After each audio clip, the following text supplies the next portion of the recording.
Hello વિદ્યાર્થી મિત્રો, અત્યાર સુધી આપણે ધંધા વ્યવસાયની કરપાત્ર આવકના ચેપ્ટરમાં આપણે શીખ્યા ઘસારાને લગતા દાખલા, એટલે કે મજરે મળવાપાત્ર ઘસારાની ગણતરી કેમ થાય છે. આજથી આપણે મોટા સમ માટે જે અગત્યનો છે એ ટોપિક લેશું. તમને ક્યારે પણ યુનિવર્સિટી એક્ઝામમાં પૂછાશે કે ધંધા વ્યવસાયની કરપાત્ર આવક દર્શાવતું પત્રક તૈયાર કરો.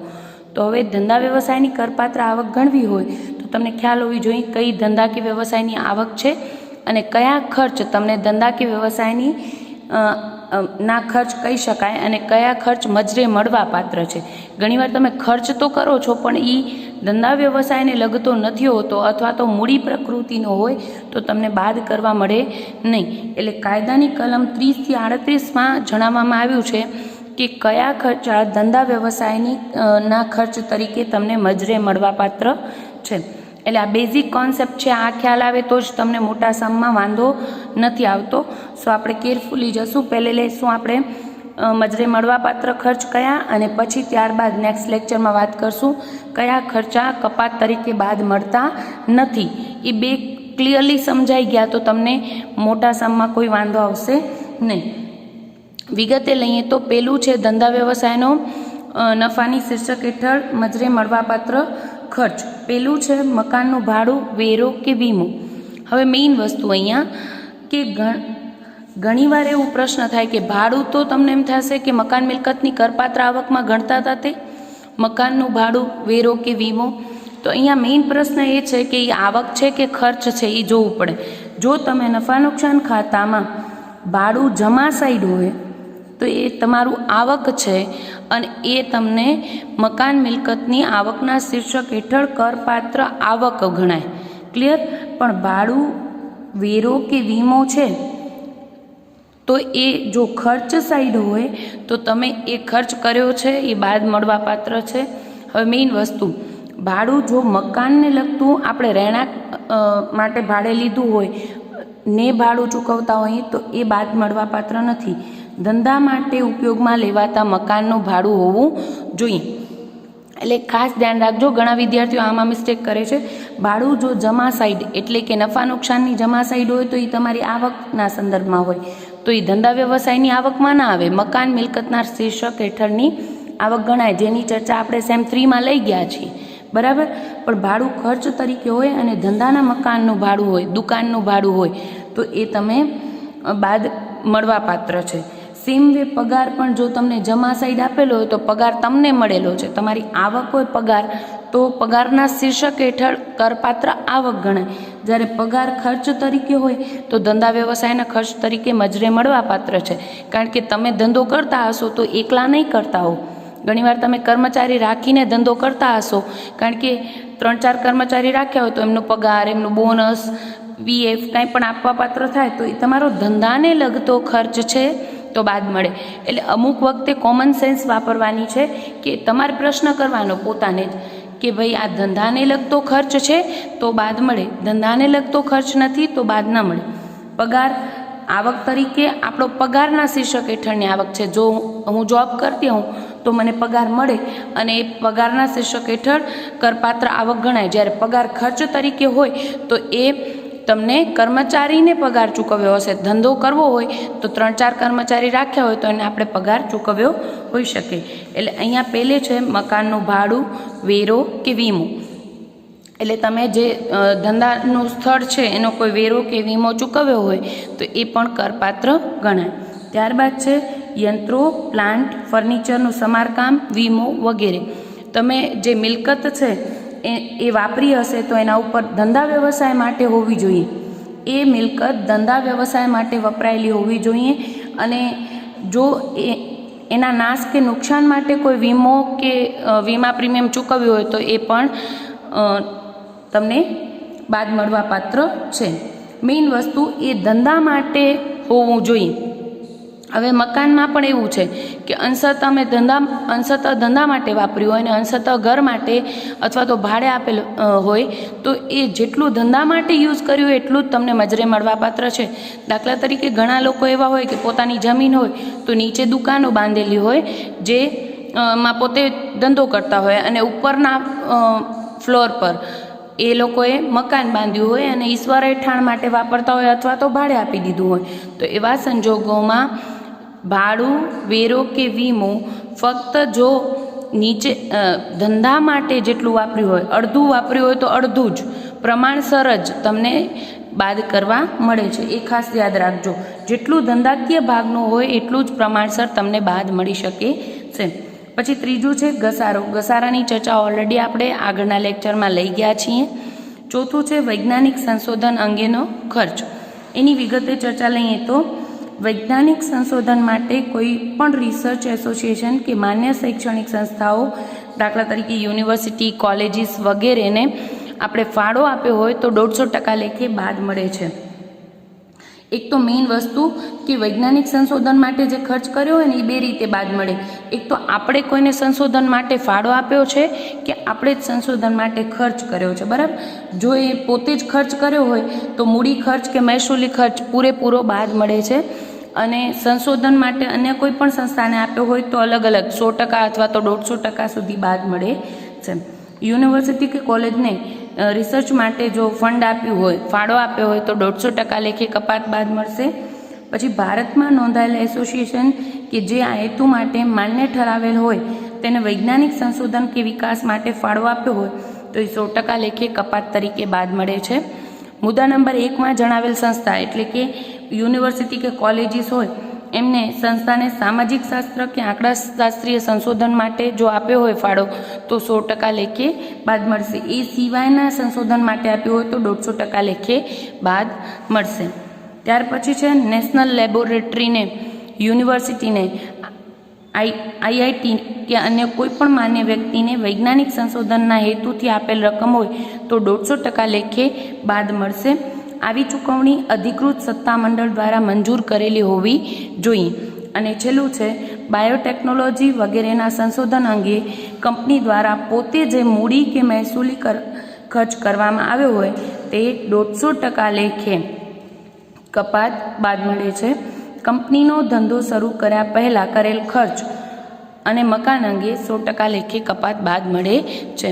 એટલે તમને જનરલી કોઈપણ ફંડ પોતે ફંડ આપ્યું હોય કોઈપણ સંસ્થાને તો 100 થી 150% લેખે બાદ મળે છે. અને એસએસસીએ પોતે જ જો ખર્ચ સંશોધન ખર્ચ કર્યો હોય તો પણ એ પ્રમાણેનું બાદ મળે છે, જેનું શોર્ટમાં પેજ નંબર 9 ઉપર તમને ટેબલ આપ્યું છે. એ જોઈએ તો વૈજ્ઞાનિક સંશોધનમાં કલમ 35 હેઠળ કપાત મળે છે અને એમાં કીધું છે કે એસએસસી પોતે જ ખર્ચ કરેલો હોય સંશોધન ખર્ચ તો ધંધો શરૂ કર્યા અગાઉના 3 વર્ષ દરમિયાન કરેલ ખર્ચ હોય તો એ પ્રથમ વર્ષમાં જ 100% લેખે અને બાયોટેકનોલોજી કંપની હોય તો 150% લેખે એમને કપાત બાદ મળે. પણ ધંધો શરૂ કર્યા પછી જો ખર્ચ કર્યો હોય તો 100% લેખે કપાત બાદ મળે છે પ્રથમ વર્ષે જ, બરાબર.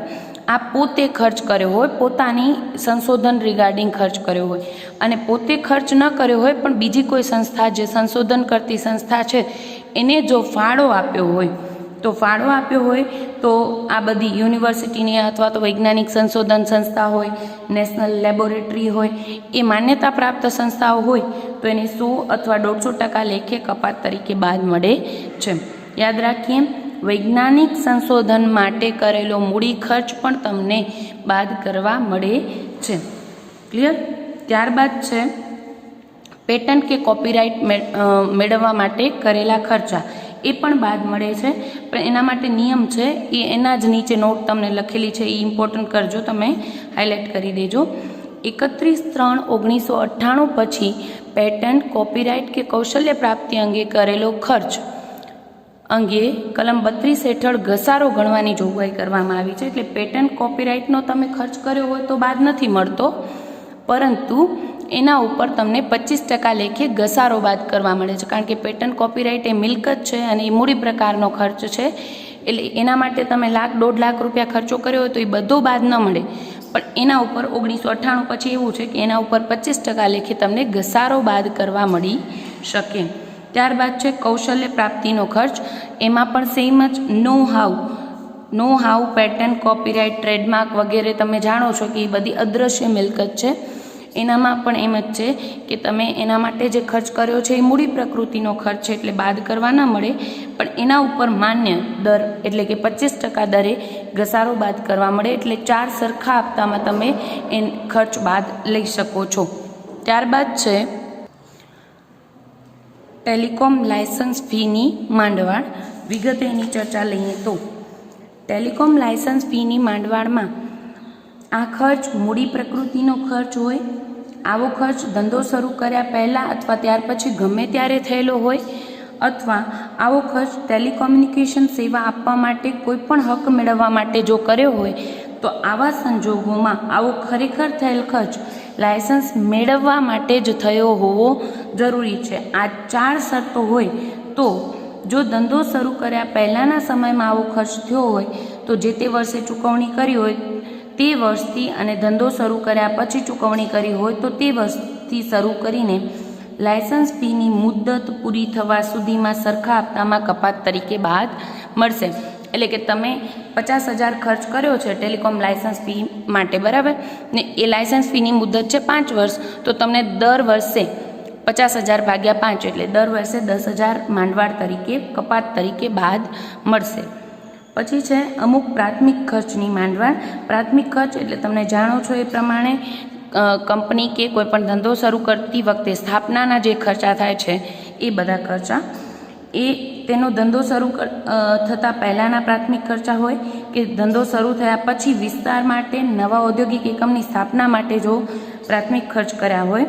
આ પ્રકારના પ્રાથમિક ખર્ચા પ્રોજેક્ટની પડતર કિંમતના 5% સુધી જ આ હેતુ માટે માન્ય ગણાય. પણ ભારતીય કંપનીને આપેલા બીજા વિકલ્પ મુજબ પ્રોજેક્ટમાં રોકાયેલી મૂડીના 5% ગણાય. પણ યાદ રાખીએ માંડવાળ કેટલી મળે છે?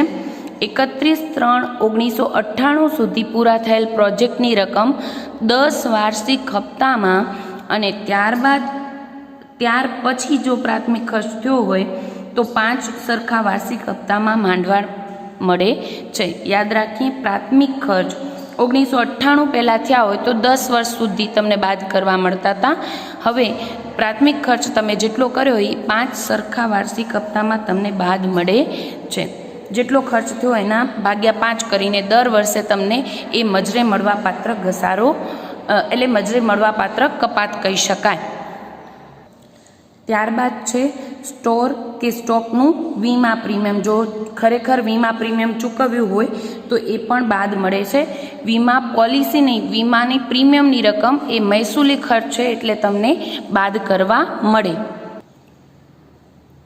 કર્મચારી અંગેના ખર્ચા.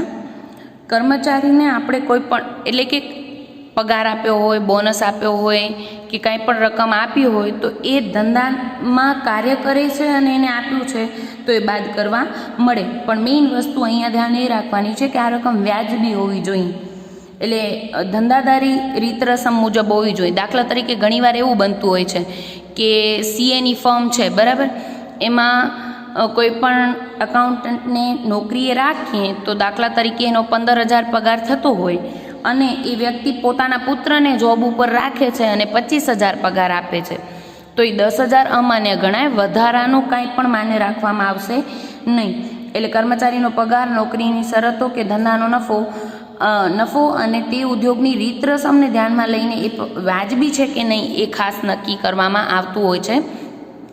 અને જે એક્સ્ટ્રા વધારાનું આપ્યું છે એ બાદ મળતું નથી. જેટલું વાજબી હોય એટલું જ બાદ કરવા મળે છે. માન્ય પ્રોવિડન્ટ ફંડ હોય કે નિવૃત્તિ ફંડમાં માલિકે કોઈ પણ ફાળો આપ્યો હોય તો પણ કર્મચારી છે એને આપેલો ફાળો એ ધંધાનો જ ખર્ચ છે એટલે એ બાદ કરવા મળે. યાદ રાખીએ પગાર આવક તરીકે આપણા માટે, દાખલા તરીકે હું એસએસસી છું તો મને પગાર મળે છે તો એ મારી પગારના શીર્ષક હેઠળની કરપાત્ર આવક ગણાય. પણ જો પગાર કે પ્રોવિડન્ટ ફંડમાં ફાળો આપ્યો હોય કે બોનસ આપ્યું હોય, જો એ મારા ધંધાના કોઈ પણ કર્મચારીને મેં જો આપ્યું હોય તો એ મારો ખર્ચ તરીકે ધંધા વ્યવસાયની કરપાત્ર ના શીર્ષક હેઠળ મને એ બાદ કરવા મળે. ક્લિયર? ફક્ત પોતાના કર્મચારીઓના લાભાર્થે જો કોઈ પેન્શન સ્કીમ, વેલફેર ફંડ ખાતે કે માન્ય ગ્રેજ્યુઇટી ફંડમાં માલિકે આપેલી એક ફાળાની રકમ હોય તો એ પણ બાદ કરવા મળે. આ ફંડ રદ નહીં થઈ શકે એવા ટ્રસ્ટ હેઠળ છપાયેલું હોવું જોઈએ. ત્યારબાદ છે ધંધા માટે ઉછીની લીધેલી મૂડી પર વ્યાજ જો આપ્યું હોય તો એ પણ બાદ કરવા મળે.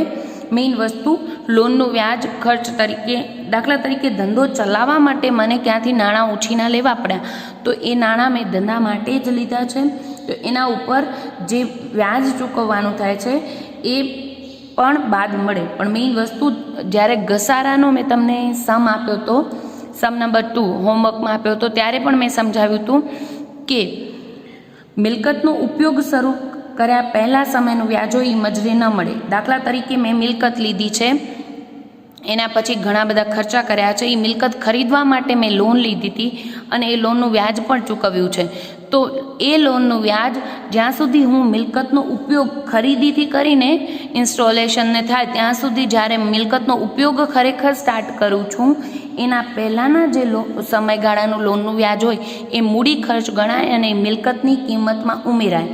એટલે તમને ખર્ચ તરીકે બાદ મળે નહીં, પણ એ મિલકતની પડતર વધારે. આપણે ઘસારાના સમમાં આ ટોપિક જોયો છે. પણ જ્યારથી મિલકતનો ઉપયોગ શરૂ કરી દીધો ત્યારબાદ આમ માટે લીધેલી લોનનું વ્યાજ મહેસૂલી ખર્ચ છે અને એ તમને બાદ કરવા મળે, કપાત તરીકે મળે. ક્લિયર છે આ વસ્તુ, મેઇન ટોપિક. પછી છે 0 કૂપન બોન્ડ અંગે જે વટાવ આપ્યો હોય એ પણ બાદ કરવા મળે. આપણે સેમ 3માં આપણે જોઈ ગયા હતા તિજોરી બિલોને જ્યારે ચર્ચા કરતા હતા ત્યારે 0 કૂપન બોન્ડ એટલે દાખલા તરીકે જે વટાવે બહાર પાડવામાં આવે અને મૂળ કિંમતે પરત થાય એવી કોઈ પણ જામીનગીરી. દાખલા તરીકે હું 95માં જામીનગીરી બહાર પાડું છું અને જ્યારે એના નાણાં પરત કરીશ ત્યારે 100 રૂપિયા પરત કરીશ એવું જે રોકાણકાર છે એમને જણાવું છું, તો આ 5 રૂપિયા જે વટાવ આપ્યો છે એ ધંધાને લગતા ખર્ચા તરીકે મજરે મળવા પાત્ર છે.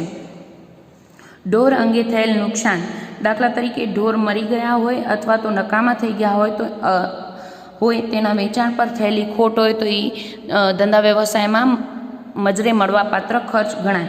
હવે તમને થશે કે ઢોરના નુકસાન એટલે ધંધાના પ્રકાર ઉપર નિર્ભર કરે છે. દાખલા તરીકે અમૂલ ડેરી હોય તો એના માટે ઢોર એ એના ધંધા વ્યવસાયને લગતું કહી શકાય એનું નુકસાન, બરાબર. એટલે જેવો ધંધો છે એ પ્રમાણે સાવ થોડુંક કોમન સેન્સથી જ જવાનું છે કે ધંધો કયો છે. વકીલ હોય તો એની આવકો અને ખર્ચા એ પ્રમાણેના હોય વ્યવસાયમાં, બરાબર. એવી જ રીતે જો ડૉક્ટર હશે તો એની આવકો અને ખર્ચા એના ધંધા અથવા તો વ્યવસાયના પ્રકાર પ્રમાણે હોય. તો જે ધંધાનો પ્રકાર હશે એ પ્રમાણેના એના ખર્ચ, આવક અને નુકસાન હશે. ત્યારબાદ છે ગાલખાદની રકમ. હવે મેઇન વસ્તુ ગાલખાદ અને ગાલખાદ અનામતનો ગાલખાદ અને ગાલખાદ પરતનો હવાલો જનરલી મોટા સમમાં હોય છે, એટલે આ ઇમ્પોર્ટન્ટ ટોપિક, પણ જ્યારે સમ ચાલુ કરશું ત્યારે હું ડિટેલમાં કરાવીશ. અત્યારે તમારે યાદ રાખવાનું છે કે ગાલખાદ ક્યારે મજરે મળે, એની શરતો કઈ કઈ છે, તો કે આ લેણું એસએસસીના ધંધાકીય વ્યવસાય સાથે આનુષંગિક હોવું જોઈએ. ગાલખાદની આ રકમ લેણા તરીકે અસ્તિત્વમાં હોવી જોઈએ. પાછલા વર્ષની કે અગાઉના વર્ષની આવકની ગણતરીમાં તે લેણું ધ્યાનમાં લીધેલું હોવું જોઈએ અને જે વર્ષમાં આ લેણું વસૂલ થઈ શકે એમ નથી એવું નક્કી થયું હોય તે પાછલા વર્ષમાં તે કપાત તરીકે બાદ મળે. દાખલા તરીકે હું કોઈ એક વ્યક્તિ પર 5 વર્ષથી માંગુ છું, પણ એ લેણું અસ્તિત્વમાં છે પણ એને આપ્યું નથી, બરાબર. ચાલુ પાછલા વર્ષે એ મને કહે છે કે હું નહીં આપું, તો મારી ગાલખાદ થઈ. તો જે વર્ષમાં ખબર પડી કે હવે આ વસૂલ થઈ શકે એમ નથી આ લેણું, તે વર્ષમાં આપણે ગાલખાદ તરીકે બાદ મળશે. મેઇન વસ્તુ ગાલખાદ ક્યારે કરપાત ક્યારે માન્ય રહે અને એ માન્ય રહે તો ગાલખાદ પરત ઉપર કર ગણાય કે નહીં એની ચર્ચા આપણે ડિટેલમાં સમમાં લેશું. ક્લિયર. ત્યારબાદ છે કુટુંબ નિયોજનના પ્રચાર હેતુથી કોઈ ખર્ચા કરેલા હોય તો એ પણ મહેસૂલી પ્રકૃતિનો હોય તો પૂરેપૂરો બાદ મળે, પણ મૂડી પ્રકૃતિનો ખર્ચ હોય તો 5 સરખા વાર્ષિક હપ્તામાં માંડી વાળવાની છૂટ છે. પછી છે અન્ય ખર્ચા, જે ધંધા વ્યવસાય માટે જ કરવામાં આવ્યા હોય અને આ ખર્ચ ભરનારનો અંગત ખર્ચ ન હોય તો એ બાદ કરવા મળે છે. ક્લિયર. પછી છે સિક્યુરિટી ટ્રાન્ઝેક્શન ટેક્સ, એ પણ STT security transaction tax already મૂડી નફામાં આપણે આને ડિટેલમાં ભણશું, પણ એસટીટી પણ ઉદ્ભવતો નફો આ શીર્ષક હેઠળ આવકમાં દર્શાવેલો હોવો જોઈએ અને એ ટેક્સ તરીકે ચૂકવ્યો હોય તો ધંધા વ્યવસાયની આવક સામે માંડી વાળવામાં આવશે. Same way commodity transaction tax છે તો પણ એ કરપાત્ર આવક ગણતી વખતે બાદ કરવા પાત્ર ખર્ચ છે, એટલે કે મજરે મળવા પાત્ર ખર્ચ છે. તે ઉપરાંત મુસાફરી ખર્ચ યાદ રાખીએ, ધંધાકીય હેતુ માટે થયેલો મુસાફરી ખર્ચ હોય તો એ બાદ મળે. દાખલા તરીકે ઘરના સભ્યોને યાત્રા માટે મોકલ્યા અને મુસાફરી ખર્ચ થયો તો એ ધંધાનો ખર્ચ નથી તો બાદ ન મળે. આપણે એસએસસીને એમ થાય કે ભાઈ ચલો એકાદ ફોરેન ટ્રીપ કરી આવીએ અને એ ખર્ચ જો એ ધંધામાં બતાવે તો એ બાદ કરવા મળે નહીં. ધંધાકીય હેતુ માટે કરેલી મુસાફરી હોય તો એના માટે કરેલો ખર્ચ જ તમને બાદ મળે. ઇન શોર્ટ, આટલી બધી ડિટેલ ચર્ચા લીધા પછી આપણે મહત્ત્વના મુદ્દાઓ તારવીએ તો કયા ખર્ચા હોય જે આપણે મજરે મળવા પાત્ર છે. તો તમને શોર્ટમાં એટલું યાદ રાખવાનું છે કે જે ધંધાકીય હેતુ માટે થયેલા હોવા જોઈએ. પહેલે તો કોઈ પણ ખર્ચ છે એ ધંધાનો ખર્ચ છે તો બાદ મળે, વિચારવાનું છે. અંગત ખર્ચ હોય તો બાદ ન મળે. ઇન શોર્ટ, ધંધાના હેતુ માટે હોવો જોઈએ, અંગત ખર્ચ ન હોવો જોઈએ. દાખલા તરીકે વીમા પ્રીમિયમ તમે ભર્યું હોય તો એ ધંધાના કોઈ પણ મિલકત માટે કે ભર્યું હોય તો એ બાદ કરવા મળે, પણ જિંદગીના વીમાનું પ્રીમિયમ હોય તો એ અંગત ખર્ચ છે એટલે બાદ ન મળે. સેમ વે કોઈ પણ કરવેરા ચૂકવ્યા હોય તો એ ધંધાના કરવેરા ચૂકવ્યા હોય તો એ બાદ કરવા મળે. જ્યારે તમે આવકવેરો ભર્યો હોય, ઇન્કમ ટેક્સ, તો એ પોતાની પર્સનલ ઇન્કમ ઉપર લાગતો કરવેરો છે, અંગત ખર્ચ છે તો એ બાદ ન મળે. એટલે યાદ રાખજો, ધંધાકીય હેતુ માટે થયેલ ખર્ચ હોવો જોઈએ, અંગત ખર્ચ ન હોવો જોઈએ તો એ તમને મજરે મળવા પાત્ર છે. બીજો મહત્વનો ટોપિક યાદ રાખવો જોઈએ, ફક્ત જે તે ધંધા સાથે જ સંબંધિત હોવો જોઈએ. એટલે કે દાખલા તરીકે હું 3 ધંધા કરું છું, બરાબર, તો પહેલો જે ધંધો છે એનો ખર્ચ પહેલા જ ધંધા સામે બાદ મળે, એની આવક સામે જે મજરે મળે. બીજા પ્રકારના ધંધાના ખર્ચ આવક સામે આ મજરે મળવા પાત્ર નથી. એ ધંધાને આવક સામે એ ધંધાનો જ ખર્ચ બાદ કરવા મળે. પછી વાત કરીએ મહત્વનો ટોપિક, મૂડી પ્રકૃતિનો ખર્ચ ન હોવો જોઈએ, મહેસૂલી પ્રકૃતિનો ખર્ચ હોવો જોઈએ. આપણે નફા નુકસાન ખાતામાં કે આવક જાવક ખાતામાં કે ઉપજ ખર્ચ ખાતામાં ફક્ત અને ફક્ત મહેસૂલી પ્રકૃતિના હોય એવા જ ખર્ચ બતાવીએ છીએ. તમે આમે નામામાં ભણો છો એ પ્રમાણે તમને ખ્યાલ હશે કે મૂડી પ્રકૃતિનો ખર્ચ એટલે જનરલી લાંબા ગાળા માટેનો હોય અને મોટી રકમનો હોય એવા ખર્ચા આપણે મૂડી ખર્ચા અને જેની અસર આપણે પાકા સરવૈયામાં આપતા હોઈએ છીએ. મહેસૂલી ખર્ચ એ વર્ષ દરમિયાનનો ખર્ચ હોવો જોઈએ, બરાબર. 1/4 થી 31/3 સુધીનો મહેસૂલી પ્રકૃતિનો ખર્ચ હોય તો એ મજરે મળવા પાત્ર છે. મૂડી પ્રકૃતિનો ખર્ચ બાદ કરવા મળે નહીં. અને કાયદેસર હેતુ માટે હોવો જોઈએ. ગેરકાયદેસર ધંધા માટે જો થયો હોય તો એ બાદ કરવા મળે નહીં. ઇન શોર્ટ, તમારે યાદ રાખવાનું છે મજરે મળતી રકમોમાં, કારણ કે આ બેઝિક, આ મેઇન તમારું સૌથી ઇમ્પોર્ટન્ટ જે તમે મોસ્ટ આઈએમપી માટે કહેતા હો છો કાયમ, મોસ્ટ આઈએમપી કોન્સેપ્ટ હોય, ક્લિયર. દાખલા મોસ્ટ આઈએમપી ના હોય, તમારી રીત ઇમ્પોર્ટન્ટ હોય, અહીંયા ધ્યાન રાખવાનું છે. અને મજરે ન મળતી રકમો જો આટલું ખ્યાલ આવી ગયું તો ખ્યાલ આવી જશે.